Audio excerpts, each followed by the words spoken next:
Moral high ground, the reckless faith of it all. Today's show is going to really be telltale. I'm going to rip open this idea of moral high ground and how moral high ground works in all of our lives, how it works in the political structure, how it works in our personal lives.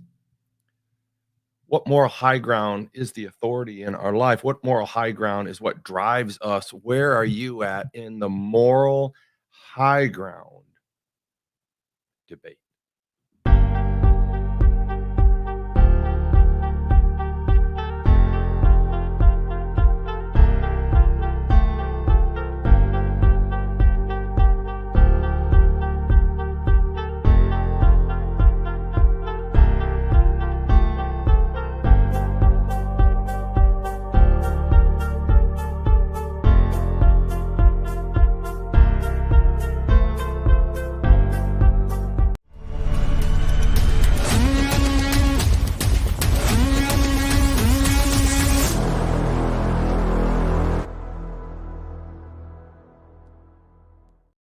I've always been fascinated, I think, in some regards to this idea or this conversation at hand about moral high ground.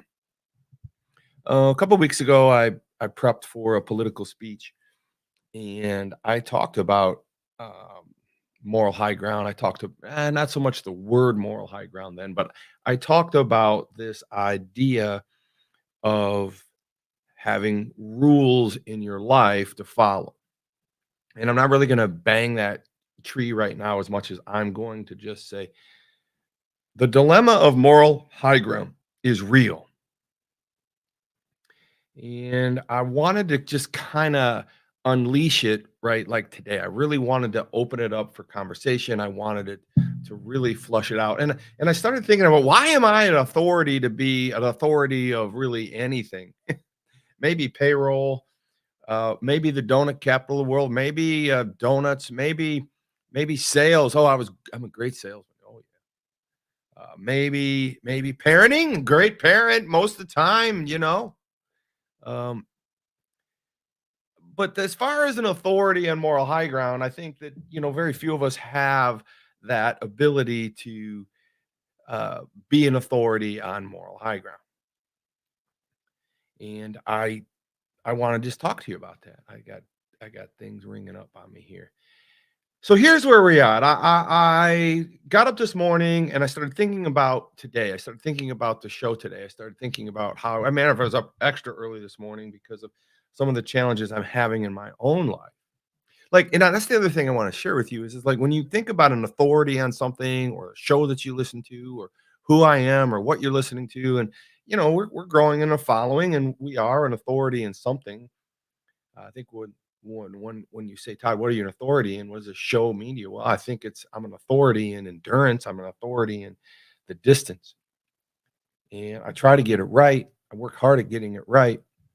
But I think part of being an authority at getting things right is understanding that you have to work at it and you have to want to get it right. And it's not always perfect. It's not always right. And especially when we dive into this piece of moral high ground, right? Moral high ground is one of these things where politically both sides of the table think that they are at moral high ground. And that's really the conversation I want to have with you about this morning is what side has moral high ground? What side is the side we really need to be listening to, or how are we developing our own moral high ground? I mean, I heard Hillary Clinton say, we have moral high ground. I've heard Ronald Reagan infer that we have the moral high ground. Christians always infer that we have the moral high ground. And I think that's really the debate, the dilemma that's going on here. And unfortunately, as humans, we see things differently all the time. We're wired differently. Christians are wired differently than those who are not Christians. And that for there lays in the rub of moral high ground dilemma. Whose moral high ground makes more sense? Whose moral high ground is really the high ground? I have an artist friend of mine, and I've consigned him to create all of the paintings that are going into my new restaurant, Traditions. And we had I wouldn't call it an argument. We had a conversation yesterday. We had a not almost an argument, only because maybe the phone wasn't connected right and he was talking over me. I hate that when people talk over me, and I try not to talk over people, but I'm sure I'm guilty of it.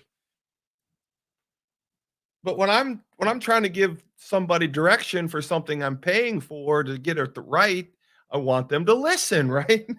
What's this got to do with moral high ground? Well, I want to get to that because I just want to get to this idea of people seeing things differently, even on the same side of what we would call Christian moral high ground or worldly moral high ground.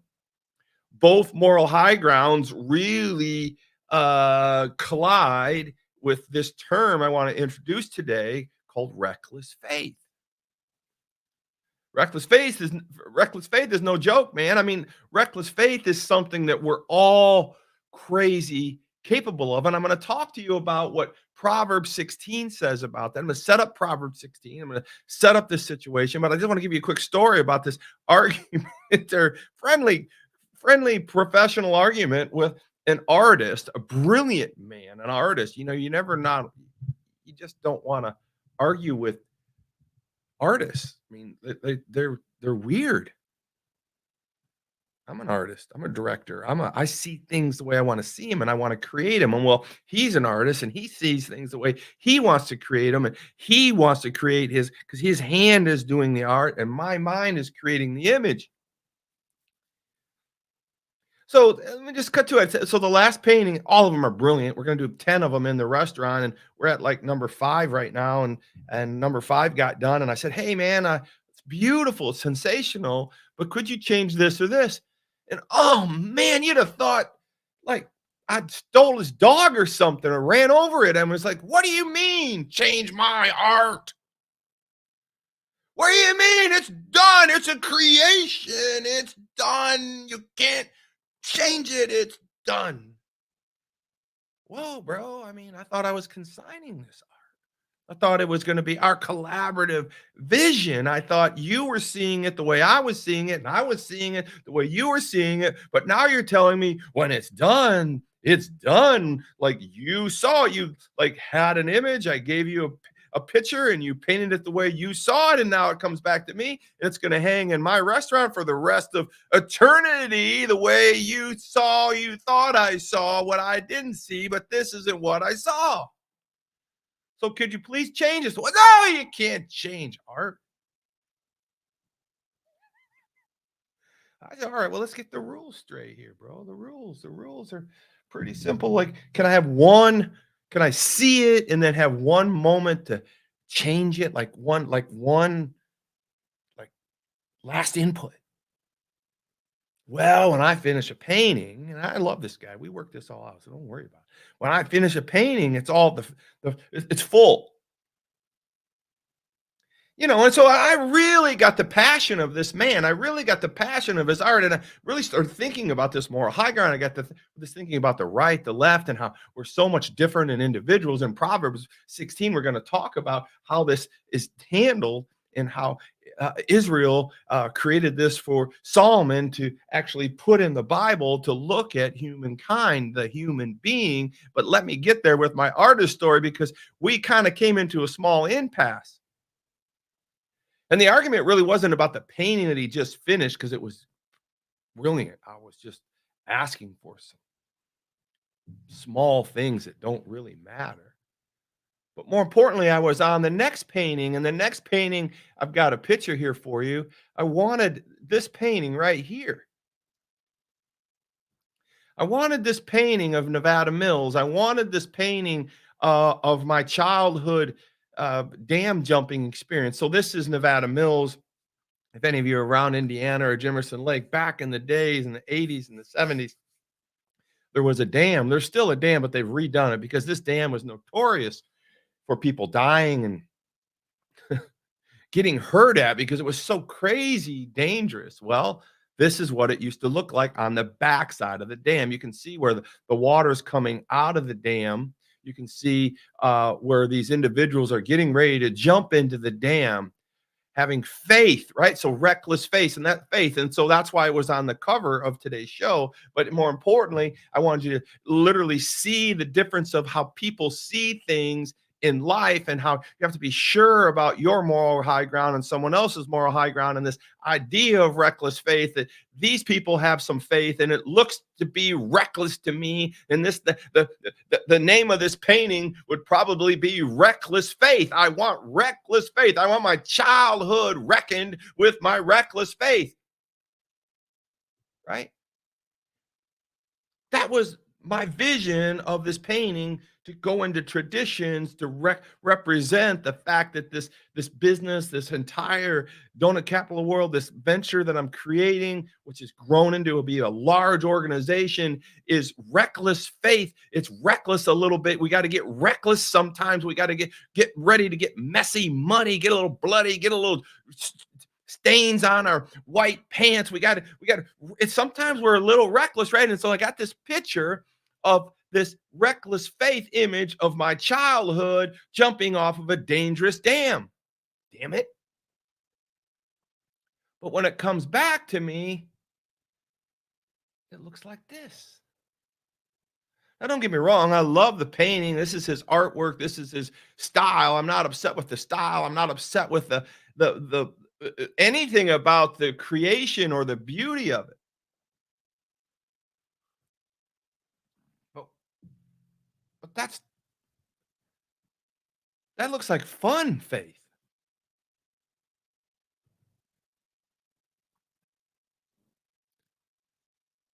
This looks like reckless.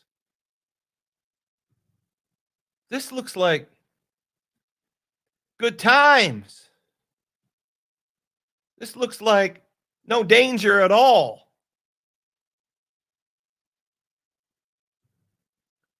This looks like there might be some trouble down there, maybe some rocks and some old Indian canoes or some arrowheads and dinosaur bones or something. We wore shoes to make sure that we didn't take our entire foot off. Well, wait, man, the boys don't have shoes on and the girls do. I mean, she can't wait to jump on top. I mean, like, I get it, and it's beautiful. And if you look at that art and it's hanging on the wall, and you look at it when you walk in, you say, wow, isn't that beautiful? But what I would say is it's not what I saw, it's what you saw.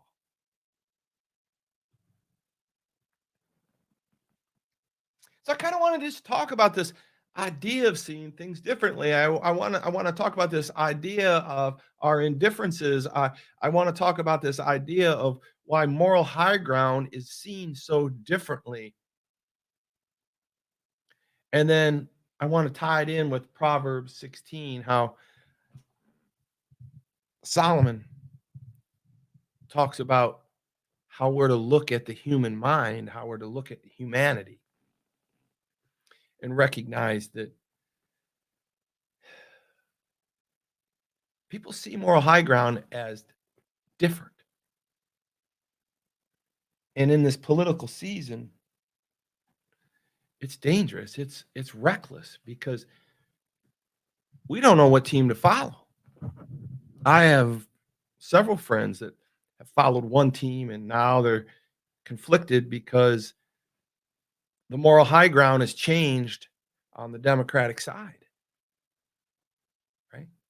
And I'm not saying it hasn't fluctuated on the Republican side, but I mean, one side clearly wants to include a God conversation, and the other side, from the most part, doesn't seemingly want to have a God in the conversation. One side wants to say, God's talking to us. We better stinking damn it listen, right? And the other side says, well, hang on, I'll listen to you in a moment after I get done burning the American flag. What were you saying again? Right? Like, so we have to really, you think I'm being a jerk. I'm not. I'm saying facts. I watch the news. Both sides of the news channels show flags being burnt. Both sides of the news channel report on the same schools kicking out teachers because they want a prayer. Both sides, are showing that. Means so this is equal. This is equal sides. But what I want to say to you now is that Both sides, right? Both sides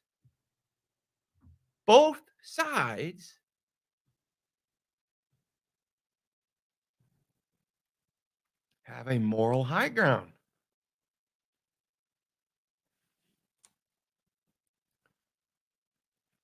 The book of Proverbs, I just feel like it's easier for me to read this and get it. Israel understood that the creator had placed an order in his world that could be discovered. So this is the description of the book of Proverbs. Israel, the son of Jacob, who God put in charge of a lot of things, and a whole nation was named after him. Israel understood that the creator, which is God, had placed an order in his world that could be discovered. So there's an order in this world that should and could be discovered. So the book of Proverbs captures these lessons in compact, memorable sayings passed down from the wisest among their elders. This is the Old Testament. Many of them are from Solomon. Most of them in Proverbs are from Solomon, and king renowned for his wisdom. These proverbs are especially designed to help younger people avoid common pitfalls and find the path to prosperity, health, and security. After a short section of teaching wisdom itself personified as a woman, refers to wisdom as a female in Proverbs, because women are wise. See, he's a wise man. Although he had 700 wives. I don't know how wise that was, but that's a whole nother. I taught on that about a year ago. Invites them to grow in knowledge. This section ends by presenting two banquets, one hosted by wisdom and one by folly, illustrating the essential choice to be made in life. A collection of 375 proverbs of Solomon follows, reflecting the numerical. The book closes with saying from Augur to Lamayu, ending with a poem of 22 parts. This rich book of short, pithy wisdom presents a consistent theme. Right here, I want you to remember this. The fear of the Lord is the beginning of knowledge. The fear of the Lord is the beginning of knowledge. And so that's really the background of Proverbs. And so we go to Proverbs 16. This Proverbs is amazing. I haven't read it all. I've read pieces of it for all of the time. And I've never done it all at once. But so I want to just go from 16, understanding that this is nuggets of wisdom for youth, right? That was designed by God through Israel into Solomon and put into writing by Solomon in the book of Proverbs. Wisdom, moral high ground. This is the conversion I wanted, the transition I want to make. So the very first verse in Proverbs 16 is this: to humans belong the plans of the heart, but from the Lord comes the proper answer of the tongue. And so, right there, there's the first lesson for us to consider here. I'm only going to give you three out of this today because I want to tie it in to the way we look at moral high grounds differently. We look at pictures differently. We see things, differently. And that's why it's so important. I'm going to go back to this sides, right? And we're just going to pick on the political front right now because I mean it's so deep in everybody's minds. Is it going to be Trump or is it going to be Kamala? Kamala or Trump? What is it going to be? These are the two choices we have, right? So you can not vote or you can vote. By not voting, you're voting for something. I don't know what it is you're voting for, but you should vote. Solomon gives us wisdom in Proverbs. And the first nugget in Proverbs 16 comes out of Solomon and says, to humans belong the plans of the heart. I want you to think about that. But from the Lord comes the proper answers of the tongue. So here's the piece I want you to let's assume that God is real. Let's assume that Jesus Christ did walk on the planet and he was the Son of God. Just go with me for a moment here. And God's setting all this up in the Old Testament. Let's assume that Solomon was truly the richest, richer than probably 5 times richer than Elon. Solomon was way richer than the Elon, right? deemed the richest and the wisest in the Bible, right? God asked Solomon if he could have anything in the world, what would he want? And Solomon looked at him after thinking. He says, "Well, I would just like wisdom." He didn't ask for money. He didn't ask for cars. He asked for wisdom, and God honored that. And he then became the wisest and richest man to ever walk the planet. He then pens most of Proverbs. This is before Christ. This is the Old Testament. To humans belong the plans of the heart. God put these words into Solomon's mind and mouth in life, and he wrote them down, penned them. This is God's spoken words through Solomon. To humans belong the plans of the heart. What does that mean? To humans belong the plan of the heart. To humans belong the plans of the hearts, right? So humans, so we find this in Proverbs referring to humans, right? Earthlings. You've heard me speak of earthlings in the past. And today I want to speak of earthlings again. Earthlings and humans are those without God in their life. Even those with God in their life, or certainly now Christ within our life, there's a human side to us, right? Those with Christ in our heart now have Christ in our conscience, in our subconscious, and working through our lives and giving us some conscience, right? A natural conscience, right? A natural subconscious has no conscience. A natural subconscious has no conscience, right? A godly subconscious has a conscience. Like it's driven by a moral high ground that is rooted in the Bible, right? So that's one moral high ground. And that moral high ground that we're looking at has rules and things to follow to take you through life. The life without God in it does not have a moral high ground that is rooted in any real rules, asphyxiated in anything spirituality that is ingrained or not immovable, right? Even Christians start to move things around in the Bible to make them work for themselves. We're going to talk about that reckless faith, but I want to stay focused here on Proverbs because we need to understand that Solomon, through Israel, said to humans of God, to humans belong the plans of the heart. So, like, our heart can take us places.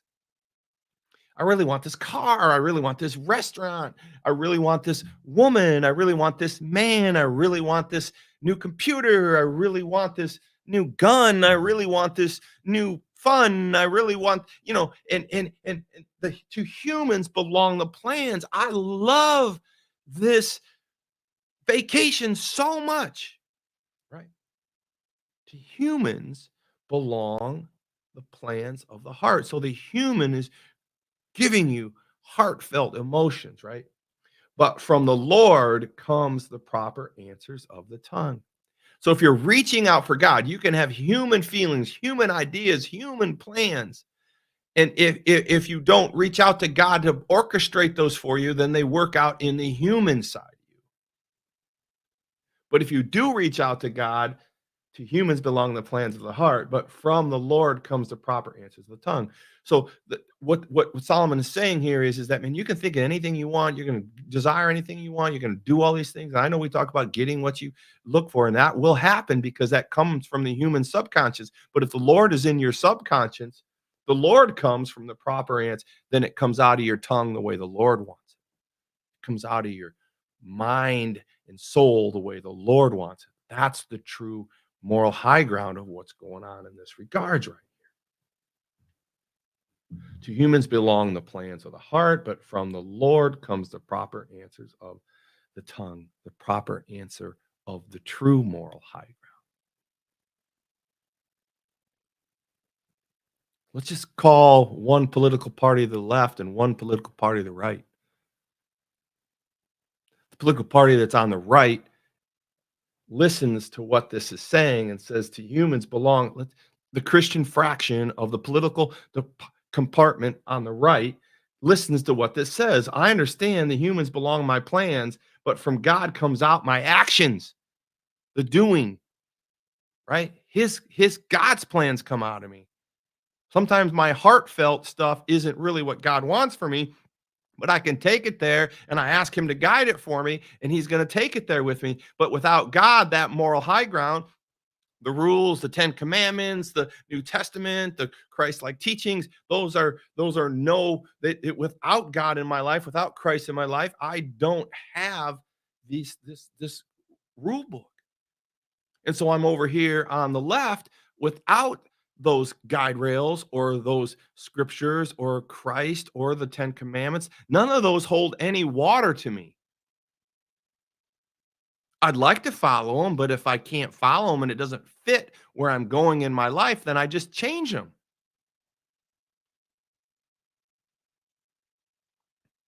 Do not murder doesn't fit in the context of the debate I'm going to have on the political situation. So I change it.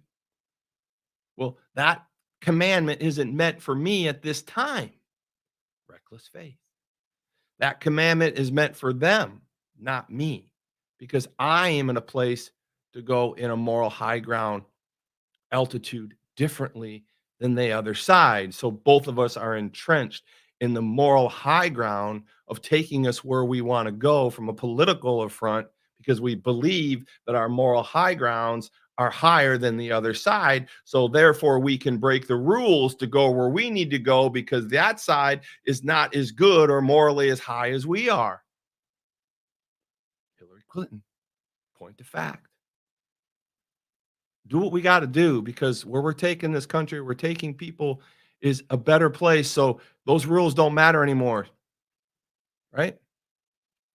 Not saying that the Republican or the conservative party hasn't had that mindset. I mean, honestly, I have that's what I want to talk about. The danger is because I'm literally trying to live by Solomon's rules here. I'm literally trying to live by God's rules. And I am in a position where sometimes my rational thinking is changed because the rules that God gave me are not fitting of where I want to take a company or I want to take my life or I want to take my finances or where I want to take my risks, right? I'm just as guilty as Hillary Clinton in many regards on the way I look or try to move my faith around or my moral high ground around. The difference is, though, is I do recognize God. And I'm not saying she didn't, but I do recognize that the Bible in truth is all true from the beginning to the end. And you better damn well pay attention, Todd.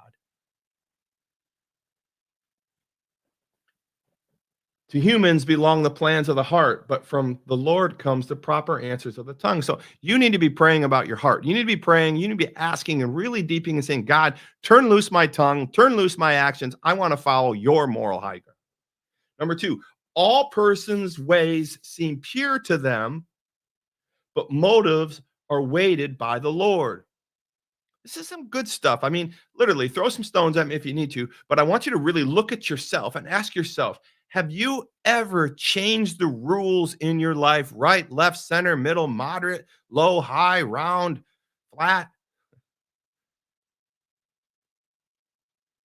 I mean, just the other day, I was tossing Keurig coffee cups into the trash can.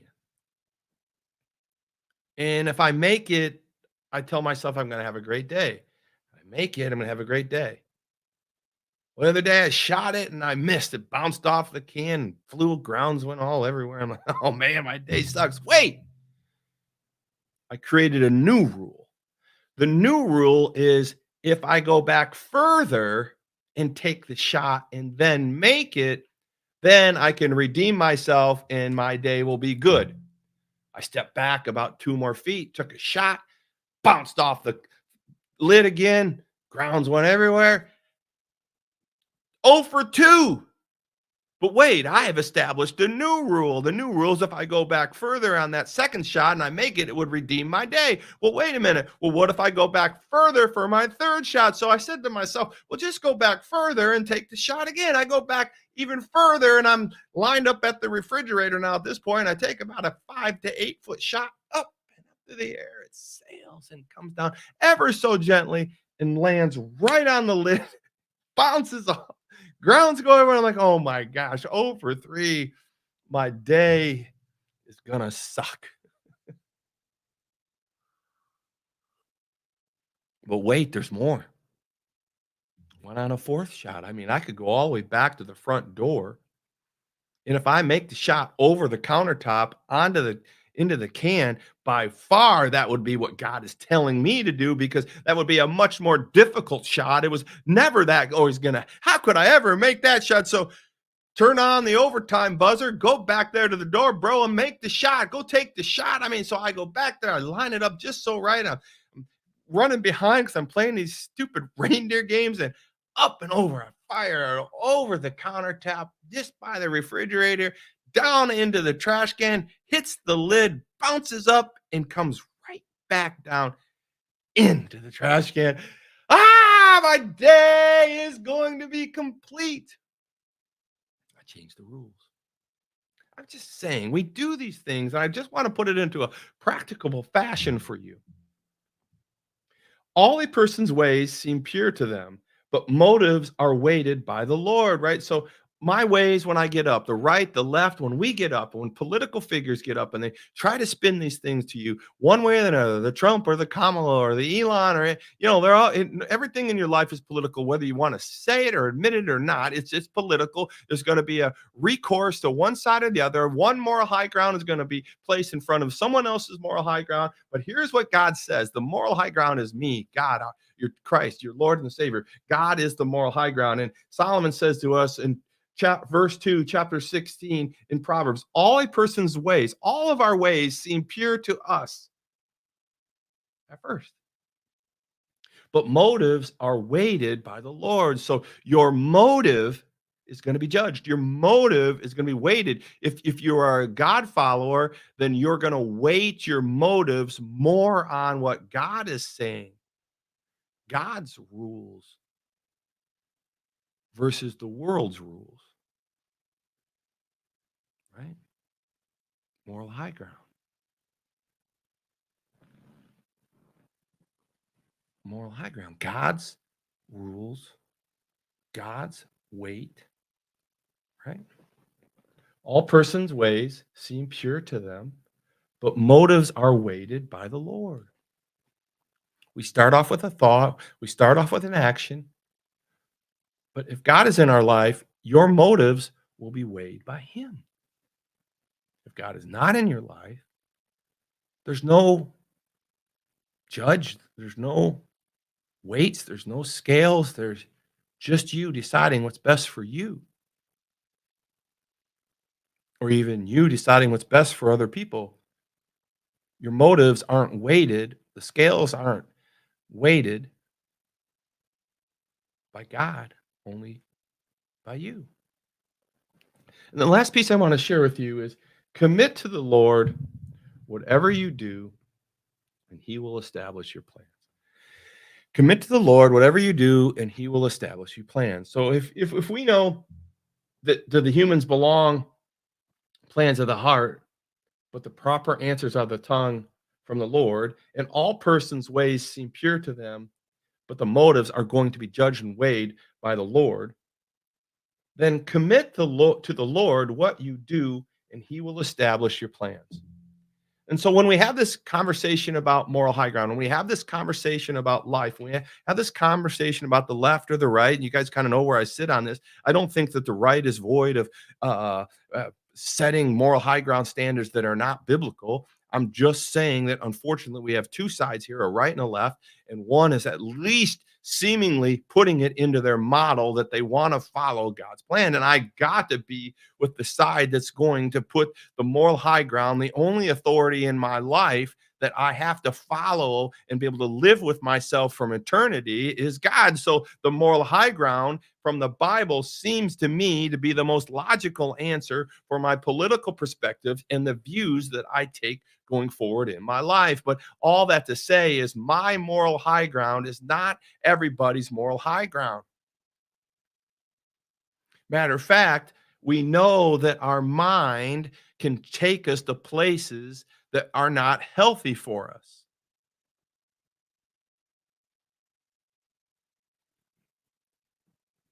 People see things differently.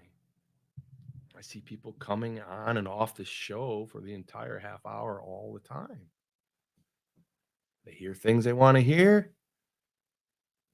They They turn it off when they don't hear things they want to hear.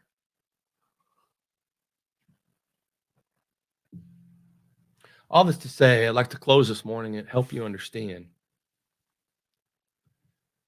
that we see things differently in this world. No matter who you are, no matter where you're going.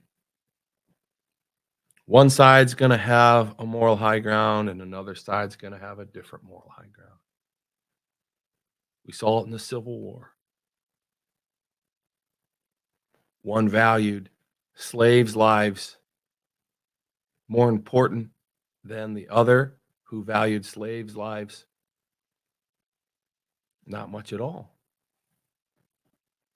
Huge moral high ground differential. The Republican Party said, listen, we value slaves' lives. We need to change this unrighteousness. The left said, we want to keep slaves the way it is as property.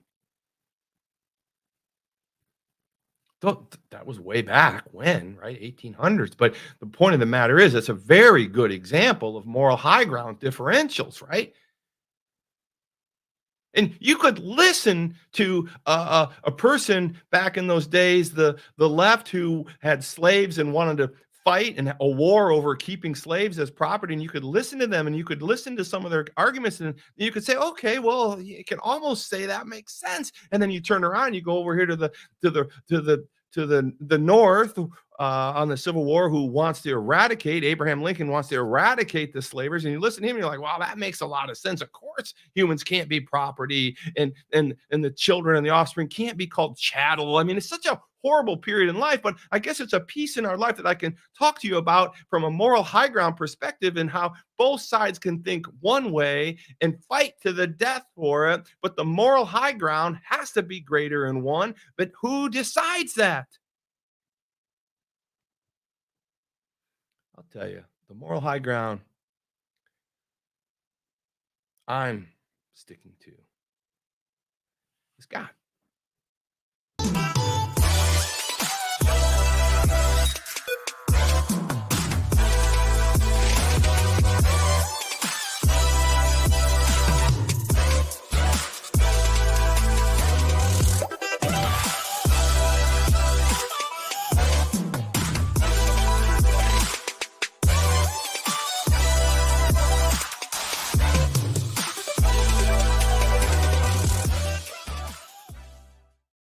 Hello, everybody. Thank you so much. So, listen, if you've listened to this whole show and you're still on here right now, I'm super excited.